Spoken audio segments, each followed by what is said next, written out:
Wonderful. Yeah, so we're live. Hello, everybody. Thank you for watching. Today, I have a really amazing guest with me, Mark Federonko. Some background on him. He's a Massapequa native. He's from uh, Massapequa. He goes to Notre Dame. We've known each other for a very long time. We were in the same Boy Scout troop. Both of us share the common accomplishment of being Eagle Scouts. And Mark is reflecting on his last semester, which unfortunately got a bit disrupted due to COVID. But Mark, glad to have you. Absolutely. Thank you for having me, Dan. Yeah, sure thing. Do you want to tell everyone a bit about yourself and I guess a bit about your time at NZ, your time in Massapequa, and just growing up here? Yeah, absolutely. So as Dan mentioned, I'm originally from Massapequa, from the park. I know a lot of you might be Chaminade people out there. I'm a public school kid. I went to Massapequa High School, class of 2016. And then upon graduation, I was blessed with the opportunity to attend the University of Notre Dame the last 4 years. It's absolutely wonderful place. Out there, I've been double majoring in accounting and international economics with a language specialization in Arabic. A little bit of a mouthful, but it's been a lot of fun. Had a lot of great opportunities out there. I've had a chance to study abroad a couple of times. I've been involved with Notre Dame bands while out there. So being part of band programs is a really awesome opportunity to experience some of the tradition at a campus that is so filled with tradition in every single corner. So that's something, it's been a really great ride. And then after graduation, I'm going to be working for Deloitte as a tax consultant. So very excited about that coming up in July. So Yeah, awesome. So let's get started with high school. Sort of looking back, as I know, you were a very busy guy in high school, camping with us once a month, going to our weekly troop meetings, involved in DECA, traveling across the country. What other stuff were you involved with in high school, and like what sort of pushed you through what many people experience, the junior and senior year burnout, senioritis, junioritis? What were sort of your driving forces, and how did you stay busy? yeah, so I think one of the big thing is goals, obviously. And I think when you are able to put yourself in a position and say, I want to go to a great college. And I think a lot of people find themselves in those positions. When you think about what you need to do those goals, you really find the fire that just gets kind of keep pushing in. Find the things you really love to do, and if you invest the time in it, you'll experience a lot. So I know, as you mentioned, Dan, being involved with Boy Scouts was something that really shaped me and gave me a lot of outlet to, really get involved, but also as you mentioned, like being involved in DECA, which if I know for you Chaminade people out there, you guys don't have DECA. It's a Just public. started it actually. Oh, Very really? nascent organization. Awesome. I mean, I loved being a part of DECA, and that something gave me such a great outlet, to refine myself both academically, but also, to meet amazing people, to be involved in a program that really, I think, helped shape my career path personally. So I think a lot of experiences like that were really important. And then obviously, being involved in band was something that I enjoyed a lot. It was something that is completely different. For me, it was like DECA and band were the two things that really defined my high school experience, and having those two things that kind of bounced off each other, I think that was something that I really enjoyed. I think got me through that sort of stuff. Hmm. Certainly. And we'll talk about your college extracurriculars in a bit, but it sounds like you sort of continue those doing ND's band as well as some business orgs on campus. Um, Yeah. but I want to jump to some stuff leading up to ND, namely your strategy when it comes to preparing for tests and the college essay process and all that fun stuff. So when it comes to like test prep, how do you go about that? Do you have a tutor? Did you self-study? Did you set goals? How many times did you take the test? And what was your timeline for writing college essays? Yeah. So at least when it came to tests, so I took the SAT twice and the ACT once. My first round of the SAT, I took completely cold. I had no idea what to expect, and did fairly poorly in the scheme of things. It wasn't a bad score by any means, but it was not a score for the schools that I was looking at all. So in the process, I had bought just basically a review kit and kind of went through it. There was one section, specifically the critical reading section, I had done very poorly on. So for that, it was a lot of just, I need to get this one score up. I took it several months later, did significantly better. So when I went in to take the ACT, I had just done a practice one to kind of know the format of it and what sort of questions were going to get thrown at me. And at that point, I was really low stress. I thought it was a good time to take it. I took it in June. So I thought that was something. June of junior year was kind of a perfect time for me to take it. You have a whole year, at least at my level in high school, we had a whole year of calc, which really helps you, I think, solidify a lot of the math skills you need to take a standardized test. So I went in and did thoroughly really well in the ACT, and that was something, at least for me, that kind of boosted my college process, if you will. As for essays, I think the big thing was timing them. by the end of junior year, I kind of knew what's the 8 schools I was going to apply to. So I was really able to kind of be organized and say, this is what I need to do. These are when the applications are due. Here's where I'm applying early. Here's where I'm not. I know some people sometimes are still scrambling to kind of figure out where they want to go and where they want to kind of push things. So at least for me, kind of having at least a timeline, having the summer to do your essays, I think is the most important thing, because you don't want to scramble them last minute. You want to make sure no matter what message you want to send across in your essays, you want to make sure they're polished. So obviously having time is, I think, the biggest thing. So for me, doing them in the summer helped me out a lot, I think. Yeah, certainly. I know some people, myself namely, who spent a lot of Christmas break doing essays. It's not enjoyable. It's very stressful, especially when you're applying to 17 schools. So when it comes to essays, a lot of people, seek out different resources, some of which go to their parents, some of which go to their teachers, some of which, hire private essay consultants. Did you seek out any help with your essays? And if so, who'd you go to? Yeah, I went to a couple of my English teachers from high school, people who I knew had pushed me. I even went to, I know, like my senior year English teacher, to kind of have him look at some stuff, because he hadn't had me before. So he was going to be like a real read of an essay. Because when you think about like when a college admission essay, got to speak English right. A college admission counselor looks at your essay. They don't know you at all. I mean, maybe they've seen your application already, they've read through it, but they don't know your writing style. So as useful as it was to go to, say, some of my past teachers, even my parents, for help, I think getting a real blank read from someone who doesn't know your writing style at all kind of helped me out a little bit, because they could be really critical about, what are you trying to do here? What effect does this happen? You can get all technical with how you use language and manipulate it, but I think that's the most important thing is, are you manipulating language in a way that you express what you want? So definitely, yeah, I think that getting some help was really important for me, but getting like real help from people who didn't know your writing style at all was really useful for myself as well. Yeah, that's a good point, because I imagine your English teacher would sort of have some biases in knowing what you write about, and sort of maybe they'll give you some feedback, but they'll be predisposed to say, Mark, that's a great essay, instead of saying that's awful. If you don't mind me asking, what was your common essay about, and sort of what was the soul searching brainstorming process to that? Because I know for many the most difficult part is finding out what to write about, and then the words will flow. So I think the one thing that I wanted to do is I wanted to do something that was a little unexpected. So I wrote about how playing FIFA, the video game, made me a global person. And it was this kind of really fun essay about how diving into the world of soccer made me more exposed to other countries, made me more acute to observing other cultures and trying to be a more global person and being more attuned to what's going on beyond our borders. And it's something that I think kind of combined two things that were really big for me, which is this kind of international perspective, and on a more personal note, being this absolute wild soccer hooligan on the side, basically. So it gave me a really good opportunity to kind of bring both. I know I had played around with a couple of things that I thought were a little bit more, I don't exactly remember what, but I remember some things that seemed a little bit more, cookie cutter, and they weren't flowing right. They were really awkwardly written. But when it came to doing something like writing about soccer and global interests, that was something that was super passionate for me and flowed really nicely in an actual essay. Yeah, certainly. And I think it's important for many to dodge the cookie cutter narratives. There's a couple of really, really cliche essays, the person who tried out for a sports team and didn't, and got cut, and then, works really hard and then makes it the next year, or the person with the really influential grandfather who passed away and they're trying to live in their footsteps or whatever. That's great, but it's been done a million times. And in fact, it doesn't matter what you write about. It's more about the narrative that you're having. So in fact, the esoteric essays often do better. And it's not about the content of which, but rather the story you're trying to tell. So I'm sure there's other people that, talk about FIFA from the perspective of being a competitive gamer, or just not in the same context as you. And, there's an essay that is really a really, really well-known essay. I'll post it on our site at some point, but it's an essay from a student that got into Stanford and several Ivies. And the essay was about going to Costco and how that made them a curious person. And it sounds pretty stupid, but it was so well written that you're not reading it about Costco. You're not learning about Costco by reading the essay. You're learning about the person. So I think that really resonates with me. I tend to agree with that 100%. It's all about what are you trying to say and how do you present that in a way that catches the attention. hmm For sure.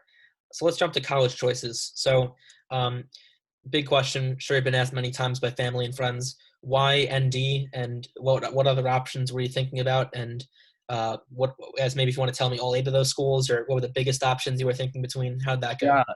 So at least I applied to 8 schools. I got into 7 of those 8 schools. And for me, I had like this kind of pipe dream of going to UPenn that I wasn't really convinced about doing. And to be quite honest, I'm kind of happy I didn't get in retrospect.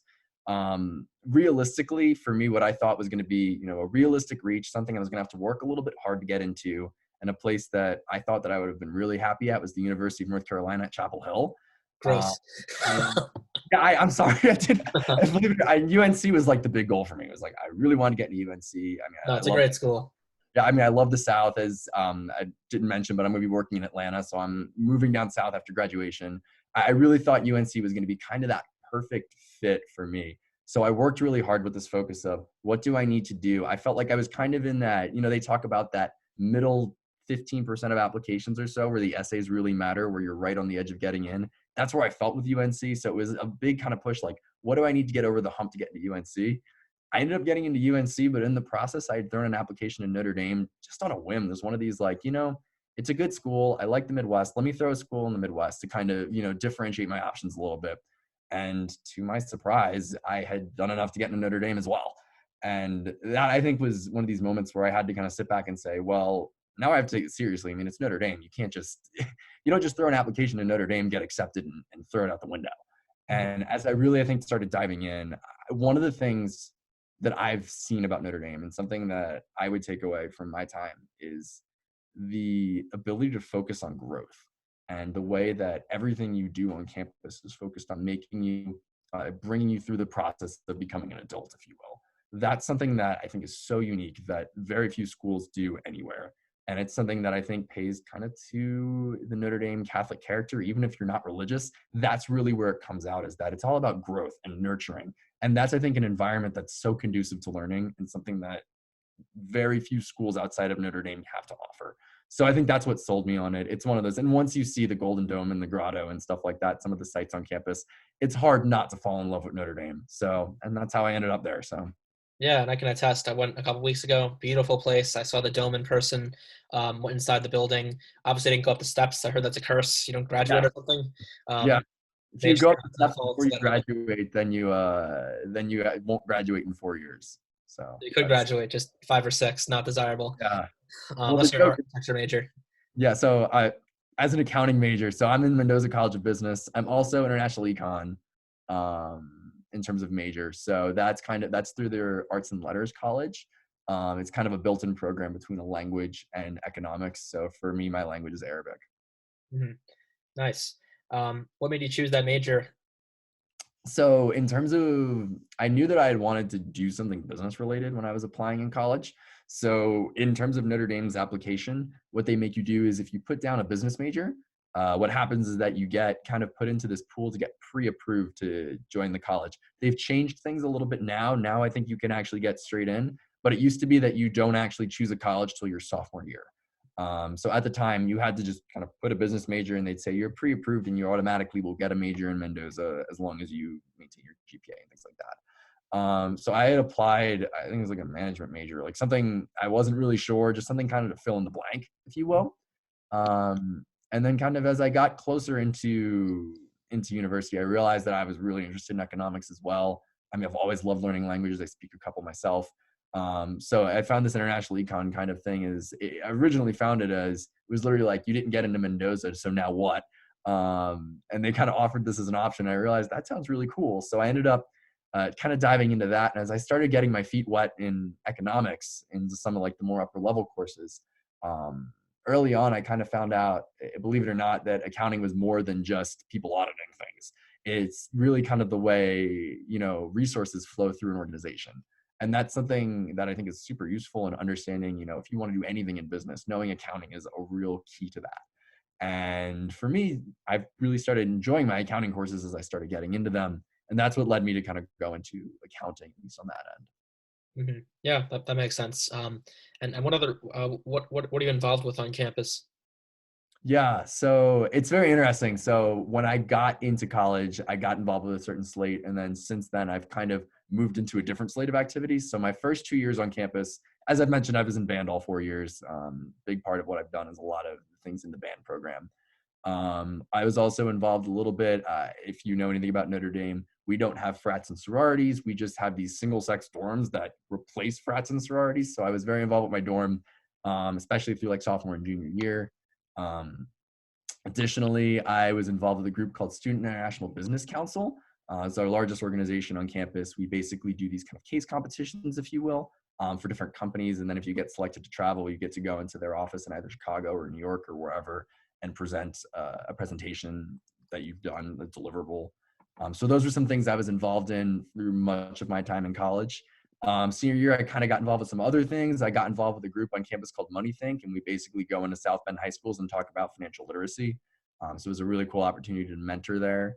I also got a little bit involved with Special Olympics, which is basically getting together with special needs kids in the South Bend area twice a week and playing sports with them. That's a lot of fun and a relatively low commitment way to, kind of get a new perspective on things. So Yeah, that's amazing. It sounds like you're very involved in a lot of different things, both towards your academic interests, your social interests, and just giving back in the community. Um, I guess out of all of those, all your time so far at Notre Dame, to wrap up, what would you say are some of the most memorable moments so far that you've had on campus? I think one of the things that I really loved, so basically, and they've started doing it, I think, every other year, we have something called Shamrock Series. And basically, it is a Notre Dame football game that they place in wherever. It's supposed to be for football recruiting reasons, but they basically try to replicate a Notre Dame home game off campus somewhere. So I've been blessed, at least with band, to travel twice to Shamrock Series. One of them was in San Antonio, Texas, and the other one was last year. It was at Yankee Stadium. Oh, wow, And that's I really think, cool. yeah, I was really, and we did so for the band, we normally do like concert on the steps in front of Bond Hall, which is the old library, now the old architecture building as well. So we do this kind of concert that we do beforehand, and we imitate that. We did it in Bryant Park, in front of New York, in front of it was the skating rink was out because it was late November, so in front of New York Public Library. And obviously we do all, like, we have this thing called drummer circle where the drum line does this thing and this cool stuff. They do it usually at midnight in front of the dome. They had it in the middle of Rockefeller Center. Oh, that's so cool. So you think about seeing all of these ways that Notre Dame kind of took over New York in a certain way. And you think about, why are we able to do that? It's because people love Notre Dame.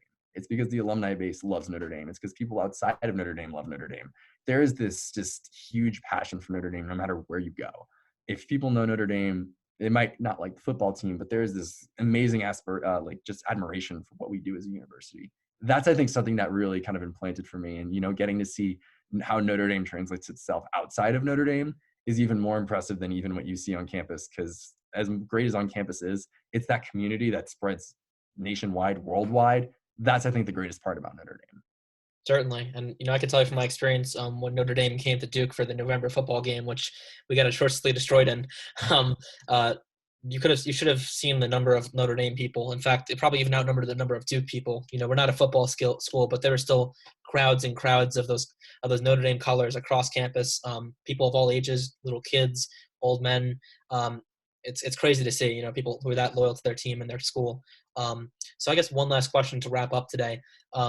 Given the uncertain times of COVID-19 and how that'll affect people's college decision-making process, they won't be able to see the dome in person or anything.